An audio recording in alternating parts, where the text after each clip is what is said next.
இந்திய அரசியலமைப்பு வரைவு குழுவின் தலைவராக அம்பேத்கர் ஆற்றிய பங்கு குறித்து மாநில பள்ளி பாடத்திட்டத்தில் இடம்பெற நடவடிக்கை மேற்கொள்ள தமிழக அரசுக்கு உயர்நீதிமன்ற மதுரை கிளை உத்தரவிட்டுள்ளது. தமிழகத்தில் ஒரு சில இடங்களில் மே மாதம் 11ஆம் தேதி வரை மிதமான மழைக்கு வாய்ப்புள்ளதாக சென்னை வானிலை ஆய்வு மையம் தெரிவித்துள்ளது. மேலும் வரும் 8ஆம் தேதி 19 மாவட்டங்களுக்கு பலத்த மழைக்கான மஞ்சள் எச்சரிக்கை விடுக்கப்பட்டுள்ளது. சுப முகூர்த்தம் வார இறுதி விடுமுறை நாட்களை ஒட்டி மே 8ஆம் தேதி முதல் தமிழகம் முழுவதும் 1765 சிறப்பு பேருந்துகள் இயக்கப்பட உள்ளதாக போக்குவரத்து துறை தெரிவித்துள்ளது. சுப முகூர்த்த தினமான மே 8, வார இறுதி விடுமுறை தினங்களான மே 9, 10 ஆகியவை முன்னிட்டு சென்னையில் இருந்து தமிழகத்தின் பல்வேறு பகுதிகளுக்கும் தமிழகத்தின் பிற இடங்களிலிருந்து முக்கிய ஊர்களுக்கும் தினசரி இயக்கப்படும் பேருந்துகளுடன் சிறப்பு பேருந்துகளும் இயக்கப்பட உள்ளதாக அறிவிக்கப்பட்டுள்ளது. திமுக, அதிமுகவினர் ஒரு தொகுதிக்கு குறைந்தபட்சம் 15 கோடி ரூபாய் செலவிட்டுள்ளனர். ஆனால் பணத்தை பெற்றுக்கொண்ட பொதுமக்களில் பலர் குறிப்பிட்டவருக்கு வாக்களிக்காமல் விஜய் கட்சியின் விசில் சின்னத்திற்கு வாக்களித்துள்ளனர். பணம் பெற்றவர்களும் பணம் பெறாதவர்களும் இந்த தேர்தலில் திமுக, அதிமுகவுக்கு பாடம் புகட்ட வேண்டும் என்பதற்காகவே தாவேகவுக்கு வாக்களித்ததாக கட்சி நிர்வாகிகள் தெரிவித்தனர். தாவேக கட்சியினர் ஓட்டுக்கு பணம் கொடுக்கக்கூடாது என்று விஜய் கட்டளையிட்ட காரணத்தால் யாரும் பணம் கொடுக்கவில்லை என்றும் அக்கட்சியினர் தெரிவித்துள்ளனர். திரைப்பட தயாரிப்பாளர் RB சௌத்ரி உதய்பூர் சென்றபோது விபத்து ஏற்பட்டு படுகாயமடைந்த நிலையில் உடனடியாக மருத்துவமனைக்கு கொண்டு செல்லப்பட்டவர் சிகிச்சை பலனின்றி உயிரிழந்தார். அவரது உடல் சென்னைக்கு கொண்டு வரப்பட்டு திரையுலகினர் அவருக்கு இரங்கல் தெரிவித்து வருகின்றனர். சட்டமன்ற தேர்தலில் தோல்வியடைந்ததால் அதிமுக தொண்டர் தற்கொலை செய்து கொண்டுள்ளார். தென்காசி மாவட்டம் கீழப்பாவூர் மேட்டுத்தெருவைச் சேர்ந்த மாரிக்கண்ணன் என்பவர் அதிமுக தொண்டர் ஆவார். இவர் சட்டமன்ற தேர்தலில் அதிமுக தோல்வியடைந்ததால் மனம் உடைந்து தனது வீட்டில் யாரும் இல்லாத போது தூக்கிட்டு தற்கொலை செய்து கொண்டதாக கூறப்படுகிறது.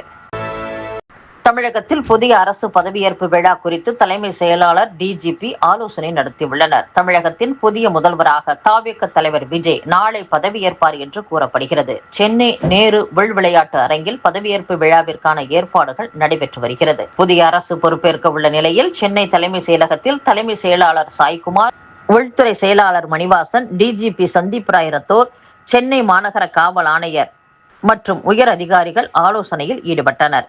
இந்த கூட்டத்தில் பதவியேற்பு விழாவிற்கான பாதுகாப்பு ஏற்பாடுகள் மற்றும் முன்னெச்சரிக்கை நடவடிக்கைகள் குறித்து ஆலோசிக்கப்பட்டது. மத்திய அரசின் ஆதரவை நாங்கள் ஆவலுடன் எதிர்பார்க்கிறோம் என்று குறிப்பிட்டு பிரதமர் மோடிக்கு நன்றி தெரிவித்து தாவேக தலைவர் விஜய் சமூக வலைதளத்தில் பதிவிட்டுள்ளார். சட்டமன்ற தேர்தலில் 108 இடங்களில் வெற்றி பெற்றுள்ள தமிழக வெற்றிக் கழகத்திற்கு பிரதமர் மோடி சமூக வலைதளத்தில் வாழ்த்து தெரிவித்திருந்தார். அதேபோல் நாடாளுமன்ற எதிர்க்கட்சித் தலைவர் ராகுல் காந்தியும் தொலைபேசி வாயிலாக சமூக வலைதளத்திலும் வாழ்த்து தெரிவித்திருந்தார். இந்நிலையில் தாவேக தலைவர் விஜய் சமூக வலைதளத்தில் அவர்களுக்கு நன்றி தெரிவித்து பதிவிட்டுள்ளார். பிரதமர் நரேந்திர மோடிக்கு நன்றி தெரிவித்து பதிவிட்டுள்ளதில், மதிப்பிற்குரிய பிரதமரின் வாழ்த்துக்களுக்கு நன்றி. நமது மக்களின் நல்வாழ்வே எங்களின் ஒரே குறிக்கோளாக திகழ்கிறது. அரசியலுக்கு அப்பாற்பட்டு மாநிலத்தின் முன்னேற்றத்திலும் தமிழ்நாட்டு மக்களின் நலனிலும் நாங்கள் முழு கவனம் செலுத்துவோம். இம்முயற்சியில் மத்திய அரசின் ஆதரவை நாங்கள் ஆவலுடன் எதிர்பார்க்கிறோம் என்றும் பதிவிட்டுள்ளார். அதேபோல் ராகுல் காந்திக்கு நன்றி தெரிவித்துள்ள பதிவில், தொலைபேசியில் அழைத்து வாழ்த்து தெரிவித்த மக்களவை எதிர்க்கட்சி தலைவருக்கு நன்றி. பொது சேவையில் சிறந்து விளங்குவதிலும் அனைவரின் கூட்டு ஒத்துழைப்பும் தேவைப்படும். நமது மாநிலத்தின் பண்பாட்டு விழுமியங்களையும் பேணி காப்பதிலும் நாங்கள் தொடர்ந்து உறுதியுடன் இருப்போம். அரசியலுக்கு அப்பாற்பட்டு தமிழ்நாட்டு மக்களின் நலனுக்கே நாங்கள் முன்னுரிமை கொடுப்போம் என்றும் கூறியுள்ளார். தமிழகத்தில் நடந்து முடிந்த சட்டப்பேரவை தேர்தலில் 23 பெண்கள் MLA-க்களாக தேர்வு செய்யப்பட்டுள்ளனர். சட்டசபை தேர்தலில் தமிழக வெற்றிக் கழகம் 108 இடங்களை பெற்றுள்ளது. தேர்தலில் திமுக, அதிமுக, பாஜக, காங்கிரஸ் உள்ளிட்ட கட்சிகள் சார்பில் மாநிலம் முழுவதும் போட்டியிட்ட பெண் வேட்பாளர்களில் தாவேக சார்பில் 13, அதிமுக சார்பில் 6, மார்க்சிஸ்ட், தேமுதிக, பாமக, காங்கிரஸ் சார்பில் தலா ஒருவர் என மொத்தம் 23 பெண்கள் MLA-க்களாக தேர்ந்தெடுக்கப்பட்டுள்ளனர்.